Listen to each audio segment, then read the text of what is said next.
번 더 드리는 예배. 아유, 목사님, 한 번 드리는 것도 힘든데 한 번 더 드리자고 하냐 그럴지 모르겠는데요. 제가 어린 시절에 저는 성령 체험을 좀 일찍 한 편, 중학생 때 성령 충만함을 경험하고 목사가 되겠다고 결단을 했는데요. 저는 교회 가는 게 상당히 즐거웠습니다. 교회를 가면 모든 게 참 재미있고 즐거웠는데 친구를 만나는 것도 즐겁고 찬양하는 것도 좋고 또 2부 순서 프로그램도 너무너무 재밌었습니다. 그런데 제가 재미없어 하는 것 한 가지가 있었는데 예배 드리는 일이었습니다. 예배 드리는 건 재미가 없더라고요. 신기하죠? 그러나 또 한편에서는 아마 공감하시는 분들이 있을 겁니다. 매일 똑같은, 그리고 예배 중에 가장 긴 순서인 설교 시간이 되면 그냥 기다리는 거예요. 빨리 끝나기를. 네, 그렇게 생각했습니다. 아마 지금도 간절히 기도하시면 빨리 끝나겠죠. 그런데 그렇기 때문에 제 눈에 참 이해가 안 되는 교회 권사님들이 계셨습니다. 제 모교회가 이렇게 우리 소양교회처럼 1, 2, 3부 예배가 오전에 있었는데요. 많은 권사님들이 아침에 일찍 와가지고 1부 예배 드리고 끝나면 화장실 갔다가 또 앉아서 2부 예배 또 드리고 또 끝나면 나가서 물 한 잔 마시고 3부 예배 끝나면 또 가서 점심 드시고 그리고 하루 종일 예배당에 있다가 저녁 예배 드리고 그러고 가시는 거예요. 그런 분들이 상당히 많았죠. 그래서 제가 질문을 드립니다. 아니 똑같은 예배인데 뭐 이렇게 여러 번 드립니까? 그때 그 할머니 권사님들이 하셨던 말씀 지금도 기억이 납니다. 한번 따라할까요? 예배가 너무 좋아요. 예배드리는 게 너무 좋은, 누구도 그걸 강요하는 사람도 없고 그걸 명령하는 사람도 없고 억지로 드릴 수는 없는 거죠. 여러분 그게 뭘까? 예배드리는 게 너무 좋고 교회 와서 있는 게 예배당이 좋다고 했던 그 권사님의 말씀이 그때는 정말 이해가 안 됐습니다. 어린 나이였지만 성령 체험을 했기 때문에 그때 제 생각에는 스스로에게 이런 생각을 했던 것 같아요. 야, 어떻게 예배가 사람 재밌으라고 하느냐. 하나님께 드리는 예배인데 이 정도는 참아 드려야지. 그러니까 제가 그렇게 생각을 하고 재미없어도 지루해도 그냥 참아 드려야지. 견뎌야지. 그게 신앙생활이야. 저 스스로에게 그렇게 생각했던 것 같아요. 근데 아무리 말씀을 봐도 또 그때 이해가 안 됐던 건 그런 거 있습니다. 성경 말씀이 송이꿀보다 어떻대요? 더 달대요. 달긴 뭐가 달아요? 하나도 안 달고 아무리 성경을 읽어도 아무리 많이 읽은 건 아니고요. 그때 10대 20대 초반 시절에 성경을 아무리 봐도 재미도 하나도 없고 이걸 어떻게 읽나 이랬던 저였는데요. 그런데 설교 시간마다 뭐라고 말씀하시느냐 하면 예배에 기쁨이 있다는 거예요. 그래요? 예배는 하나도 재미가 없는데 무슨 기쁨이 있나? 중요한 건 제가 그 예배의 기쁨을 누리기 시작한 게 언제부터일까 생각을 하니까 하나님을 자주 만나고 싶다고 간절한 마음이 들기 시작할 때부터 저에게는 예배가 의미가 있고 기쁨이 있더라고요. 설교자가 누구냐가 중요한 게 아닌 설교가 얼마나 집중력이 있고 설교가 얼마나 나의 관심을 끄느냐와는 상관없이 하나님을 갈망하는 마음이 생길 때에 저에게는 그때부터 예배가 기쁨과 감격이 있는 예배가 되었다고 고백할 수 있습니다. 성경도 그렇더라고요. 저는 성경 말씀이 글쎄요 전혀 재미가 없고 성경을 읽는 게 참 힘들었습니다. 그런데 역설적이게도 신학교회가 성경을 안 읽을 수가 없는 거예요. 성경을 읽고 또 읽다 보니까 어느 순간인가부터 정말 성경 말씀이 재미있게 보이는 거예요. 이제 이런 걸 퀀텀 점프라고 하는데요. 외국어를 배우거나 운동을 배우거나 어떤 걸 새로운 걸 배울 때 갑자기 눈이 열리는 순간이 있습니다. 갑자기 내가 성장했구나, 발전했구나 이걸 깨달을 때에 사람은 그 분야를 대할 때의 태도가 달라지는 건데요. 성경 말씀을 읽을 때에 저는 그걸 경험했습니다. 하나님의 말씀을 처음에 글쎄요 아마도 생전 처음 성경책을 딱 폈는데 송이꿀처럼 달다 이런 사람 저는 못 본 것 같아요. 그러기는 아주 특별한 경우는 뭐 있을 수는 있겠으나 일반적이지 않죠. 성경 말씀을 읽고 또 읽을 때 어느 순간인가 하나님의 말씀이 생명력으로 내게 다가오고, 일반 인문학 서적이나 다른 전공 서적과는 전혀 다른 하나님의 샘솟는 생명력이 있구나, 이것을 깨달을 때, 이걸 느끼게 될 때 하나님 말씀 보게 된다고 저는 믿습니다. 여러분, 이 기쁨, 이 감격이 우리 모든 소양교회 성도들 가운데에도 경험되어지시기를 주의 이름으로 축원합니다. 오늘 본문 시편 63편은 다윗의 시입니다. 그런데 이 다윗이 뭐라고 고백하느냐 하면요, 하나님, 주는 나의 하나님이십니다. 내가 간절히 주를 찾습니다. 1절에 물이 없어 마르고 황폐한 땅에서 내 영혼이 주를 갈망하며 내 육체가 주를 앙모하나이다. 간절하게 갈망하고 앙모합니다. 이렇게 고백을 해요. 그런데 하나님을 간절히 찾는 것, 사실은 이게 예배드리는 기쁨의 시작점이라고 믿습니다. 근데 어떻게 하면 이렇게 간절해지느냐? 어떤 사람이 하나님을 간절히 찾느냐 하면, 상황이 힘들 때 우리는 더 간절해질 수 있어요. 여러분, 이 63편 성경책 있으신 분들은 63이라고 숫자가 쓰여져 있는 제목 옆에 보시면 괄호 안에 조그만 글씨가 있습니다.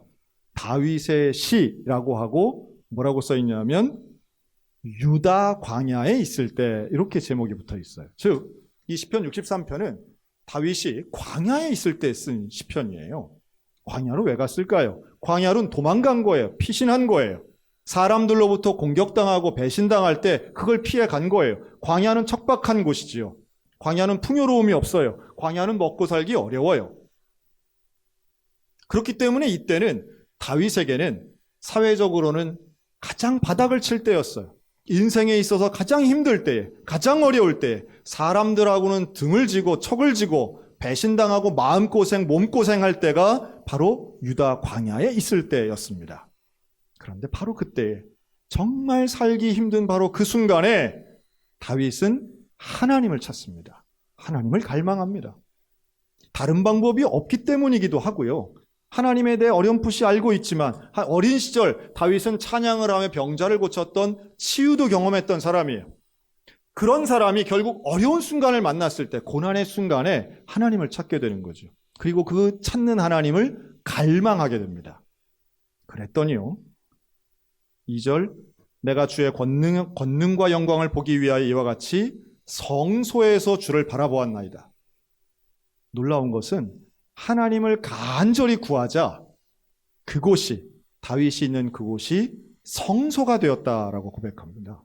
즉, 광야가 성소가 되는 것, 거룩한 장소란 뜻인데, 척박한 땅 광야가 거룩한 곳 성소가 되는 비결은 하나님을 간절히 찾을 때 이루어지게 될 줄로 믿습니다. 사랑하는 성도 여러분, 우리의 가정이 성소가 되시기를 축원합니다. 우리의 직장이 성소가 되시기를 축복합니다. 그러려면 우리가 하나님을 간절히 원해야 됩니다. 제가 지난 11월부터 CBS 라디오를 진행하고 있습니다. 매주 토요일마다 방송이 되는데요. 들으신 분들도 있고, 청취율이 워낙 낮다 보니까 모르시는 분들도 있는데, 녹음을 언제 하냐면 수요일 오전에 되게 합니다. 방송국에 제가 가서 녹음을 하는데요. 그때 주로 우리 춘천 지역에 계시는 목사님들을 초청해서 이렇게 인터뷰 형식으로 진행을 합니다, 방송을. 그때 제가 공통적으로 하는 질문이 있어요. 목사님은 어떻게 예수님을 믿게 되셨나요? 이 질문입니다. 참 놀라운 건, 여러분, 예수 믿는 거는 그냥 되지 않습니다. 모태신앙이 교회를 가는 거는 부모님 따라서 그냥 갈 수 있죠. 그러나 예수를 믿는 것은 차원이 달라요. 예수를 믿는 것은 내 안에 간절함이 있을 때 가능한 일입니다. 그리고 예수를 믿는다고 할 때 반드시 필요한 몇 가지가 있는데, 하나님과 나 사이의 개인적 체험인 거예요. 그 개인적 체험이 나를 평생의 신앙으로 되게 이끌더라고요. 최근에도 한 목사님하고 제가 이제 인터뷰를 하면서 그분의 일생에 대해 이제 제가 이제 여쭤보고 들었는데요. 이분의 고향은 경기도 화성이에요. 화성은 수원 옆에 있는데 지금은 화성시가 뭐 어마어마한 시가 되고 뭐 인구도 많이 살고 아파트도 많고 뭐 산업시설도 많습니다. 하지만 60년 전 화성은 말 그대로 아주 그냥 시골 중에 상시골이었습니다. 제가 어떻게 아느냐 하면 그곳이 저희 어머니의 고향이기 때문인데요. 잘 압니다. 근데 이 목사님도 어릴 때 이제 거기서 그 동네에서 이제 태어나신 거예요. 근데 그 작은 지역에 40집이 사는 정말 그 도로도 차가 들어갈 수 있는 도로도 없어서 꼬불꼬불 안에 이제 살았다는 거예요. 근데 거기는 워낙 깊은 시골이어가지고 한국 전쟁 때도 북한군을 못 본 곳이랍니다. 거의 동막골 수준인 거죠. 그런데 본인의 4남매, 그래서 남자 형 3남 1녀의 이제 형제들이었는데요. 그 중에 막내셨습니다, 이 목사님이. 근데 이 목사님 막내가 7살 되던 해에 아버지께서 술 드시고 돌아가신 거예요. 이러니 어머니의 나이가 37살. 가난하고 작은 시골 동네에서 아버지가 젊은 나이에 죽은 상황이 되는 거죠. 그렇다면 한번 생각을 해보죠. 우리 그 작은 마을 안에서 마을 주민들이 이 집을 어떻게 봤을까요? 불쌍하긴 불쌍하지만 흔히 쓰는 말로 지지리도 이제 복이 없는 아주 박복한 그리고 애비 없는 자식으로 이제 컸다는 거예요. 그러니까 어머니가 막막한 거죠. 살 길이 막막한 바로 그 순간 옆 동네에 있는 작은 교회의 장로님 한 분이 쌀 한 마를 가지고 오신 거예요. 쌀 한 마를 가지고 와서 자, 이거 먹고 힘내세요 하고 쌀을 받은 거예요. 그 쌀 한 마를 받고 이 어머니가 통곡을 하며 웁니다. 그리고 바로 그 주부터 예배당을 나가기 시작하는 거예요. 그 먼 거리를 걸어서 가는데 주일날 갔다 오시고는 그 다음날부터는 새벽 기도를 가시는 거예요. 뭐 성경도 모르고 신앙생활 한 적도 없는 분이 그때부터 예배당을 나가더니 그 먼 거리를 새벽 예배를 갔다 와서는 자식들 머리에 손을 얹고 기도합니다. 근데 그 기도가 7살 때의 기도였는데 지금까지도 이 목사님 기억을 하는 거예요. 뭐라고 기도하셨냐 하면 하나님, 우리 아들 살려주세요. 하나님, 내 새끼들 잘 살게 해주세요. 무슨 세계 선교라든가 이런 게 아니라 살려달라고 하는 기도를 한 거예요. 목사님 그럽니다. 우리 어머니의 기도는 우리 어머니가 드린 예배는 살기 위해 드린 예배였다는 거예요. 막막한 상황 속에 돈도 없고 가능성도 없고 여기서 우리가 어떻게 사나라고 하는 그 암담함 속에 유일한 희망은 예배였다는 거예요. 그리고 그 예배가 가정 예배를 드릴 때도 마찬가지고 하나님 앞에 살려달라고 기도하고 도와달라 기도했는데 그 기도가 오늘날을 있게 했다. 그리고 그 어머니의 눈물을 잊을 수가 없다는 거죠. 그래서 제가 그런데 어떻게 목사님이 되셨습니까? 목사님이 될 때까지는 개인적 체험이 있어야 되지 않겠어요? 이 소년이 이제 기도하는 거죠. 하나님 나 공부하게 해주세요. 근데 기도 제목 2가지가 있었대요. 하나는 공부하게 해주세요. 또 하나는 하나님 나 밥 좀 먹게 해주세요. 너무 가난해서 늘 굶었다는 거예요. 밥 좀 먹게 해주세요. 그래서 못 먹어가지고 항상 키가 제일 작았대요. 반에서 3번. 고등학교 때까지. 너무 작아가지고 중학교 때, 고등학교 때는 그렇게 학교 폭력의 피해자셨다고 하더라고요. 그런데 제가 볼 때 그 목사님 키가 지금 180이거든요. 그거 어떻게 언제 컸어요? 그랬더니 20살 넘어서 군대 가서 밥 많이 먹고 키가 커졌대. 근데 이해가 안 되더라고요. 전 지금까지 늦게 크신 분들은 제가 좀 아는데 20살 넘어서 25cm가 자란 거는 저는 거의 처음 보는 케이스인 것 같아요. 여러분 그분이 누구냐 하면 올해 4월이면 은퇴하시는 신성감리교회 박상칠 목사님이십니다. 이 목사님은 군대에서 군종감까지 하셨어요. 하나님 앞에 기도하면서 응답받으시고 또 목사의 길을 그 삼형제 모두가 목사님이 되셨는데요. 하나님 앞에 기도하면 응답되더라는 거예요. 그리고 그 목사님하고 함께 식사를 하잖아요. 그러면 이분은 그 식사하는 짧은 그 시간 동안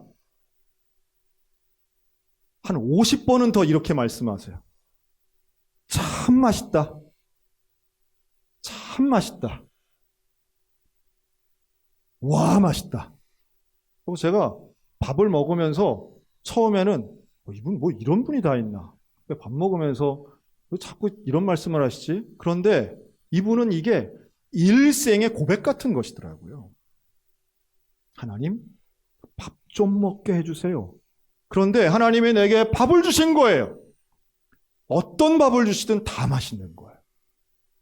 여러분, 가장 간절한 순간에 만난 그 하나님을 평생 잊지 않으면 우리의 예배는 매 순간마다 감격과 기쁨, 하나님이 약속하신 복된 예배가 될 줄로 믿습니다. 그러니까 식사 기도도 얼마나 감사하게 하시는지 몰라요.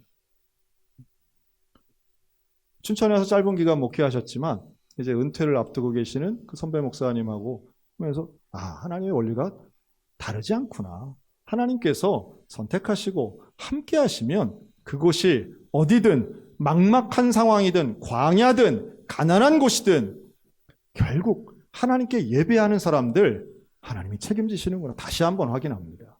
여러분, 오늘 우리들도 마찬가지예요. 하나님과 나 사이에 개인적이면서도 온전하면서도 좋은 관계가 있으면 설교자가 누구든 상관없이 우리의 예배는 기쁨과 은혜가 충만하게 될 줄로 믿습니다. 저는 이게 인간관계도 마찬가지라고 봅니다. 인간관계도요, 예를 들면 요즘에 효에 대한 개념이 많이 달라졌다고 하더라고요. 옛날에 효자, 효녀들은 부모님께 잘하는 사람이 효자, 효녀랍니다. 근데 요즘의 효자, 효녀는요, 부모님과 사이가 좋은 사람이 효자, 효녀래요. 사이가 좋은 거. 부모님의 생계를 책임지는 거는 이제 다 시대가 지나갔잖아요.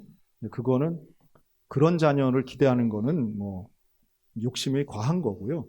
부모님과 사이가 좋은 거. 근데 그 사이가 좋다는 건 뭘까요? 연락을 자주 하는 거예요. 지금 현재 우리 대한민국에서 성장해서 분가해서 사는 자녀들, 거의 40대, 50대 자녀들이 되겠죠. 이 직접 부모님을 찾아서 대면하여 만나는 게 1년에 몇 번이나 되겠습니까? 평균 10회 이하라는 거예요. 1년 동안. 대개 명절만 가서 보는 거예요. 바쁘다는 이유도 있겠죠. 그런데 관계가 좋으면 전화로도 실제로 가서 만나는 것도 훨씬 더 많아질 수 있다는 건 너무도 당연한 이야기입니다. 그런데 여러분, 어떻게 하면 가족 간의 관계가 좋을까요? 여러분, 가족 간의 관계라고 하는 건 능력이나 소득과 아무 상관이 없더라고요.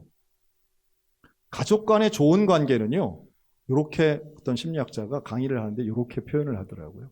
가족 간의 좋은 관계는 다른 거 아니라 대화가 잘 통해야 된다. 대화가 잘 통하는 그게 좋은 관계라는 거죠. 그럼 어떻게 해야 대화가 잘 통할까요? 자, 일로 와봐. 앉아봐. 오늘부터 우리 대화하자. 이런다고 대화가 됩니까? 아니죠.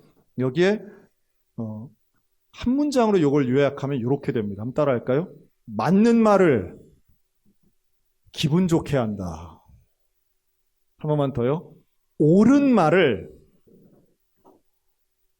기분 좋게 한다. 여러분, 가족 간에 그렇게 터무니없는 말 잘 안 합니다. 사실은 다 옳은 말들이에요. 상대방을 위해서 하는 말이에요. 그런데 그런 말을 상대방이 기분 좋게, 자식이 부모에게 할 때도 마찬가지고, 부모가 자식에게 할 때도 마찬가지고, 형제 간의 대화도 역시 마찬가지. 우리가 이제 그런 표현 쓰잖아요. 내가 못할 말 했냐? 내가 틀린 말 했냐? 되게 그런 말이 뒤에 붙을 때는 상대방은 되게 기분이 안 좋아지는 말들이 많더라고요. 써놓으면 다 옳은 말인데 그 말을 하는 그 순간을 보면 톤이 달라요. 느낌이 다릅니다. 여러분, 상대방을 배려해야 됩니다. 가족 간에 서로 배려하면서 세심하게 대화하면 조금씩 나아질 수 있는데, 여러분, 좋은 대화하는 사람, 서로 이야기 나누면 기분 좋은 사람은 가끔 보고 싶어요? 자주 보고 싶어요? 자주 보고 싶은 게 그게 인간이라는 거죠. 좋은 관계는 다른 게 아니라 서로 간에 좋은 대화를 할 수 있는 사람이고, 그렇다면 전화하고 서로 만나려고, 아무리 바빠도 그런 사람은 만나려고 한다는 거예요. 여러분, 우리 소양교회 모든 가정 속에 특별히 40 넘은 자녀들과 자주 연락하는 복이 있으시기를 주님의 이름으로 축원합니다. 어렵습니다. 하물며 인간관계가 그런데 하나님과의 관계도 전 똑같다고 봐요. 하나님과의 관계도 사이가 좋으면 하나님 만나러 가는 거예요. 우리가 예배를 드린다, 하나님과의 관계가 건강하고 좋으면 하나님 자주 만나고 싶은 거죠. 예배 드리러 더 자주 가고 싶은 거예요.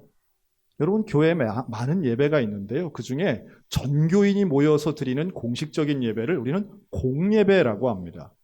공예배? 바로 이렇게 주일 오전에 드리는 예배죠. 또 있습니다. 수요일도 있어요. 수요일 저녁 예배도 공예배입니다. 또 기도회가 있죠. 새벽 기도회가 있고 금요일 저녁 기도회가 있습니다. 그래서 이걸 다 참석하면요, 일주일에 10번도 넘게 교회 와야 돼요. 그런데 이것이 어떻게 일주일에 10번도 넘게 교회 갑니까? 부담되는 분들이 있는 반면에 어떤 분들은 더 가고 싶고 새벽 예배뿐만 아니라 저녁에도 혼자 와서 기도하시는 분들도 있거든요. 저는 신앙생활하고 목회하면서 늘 신비롭고 대단하다 여기시는 분들 중에 새벽 예배 매일마다 나오시는 분들이에요. 참고로 우리 교회 새벽 예배는 오전 몇 시인지 아세요? 오전 5시. 여러분, 이때 깨어있는 분 몇 분이나 계십니까? 이거 나오려면 4시에 일어나야 돼요. 그런데 생각보다 많이 오세요. 오셔가지고 지하 예배실에 가득히 우리가 새벽 예배를 매일 드려요. 여러분, 이분들 왜 올까요? 그게 억지로 됩니까? 아니에요. 억지로 되질 않아요. 그런데 새벽에 깨어서 나오시는 분들은 전 딱 2가지 이유가 있다고 봅니다. 기도 안 하면 안 되니까 나오시는 거예요. 기도해야 살 수 있으니까 나오시는 거예요.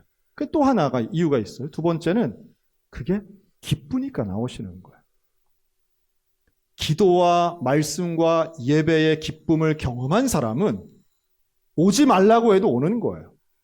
저는 올해 2022년 우리 소양교회 성도들에게 그 기쁨이 회복되었으면 좋겠습니다.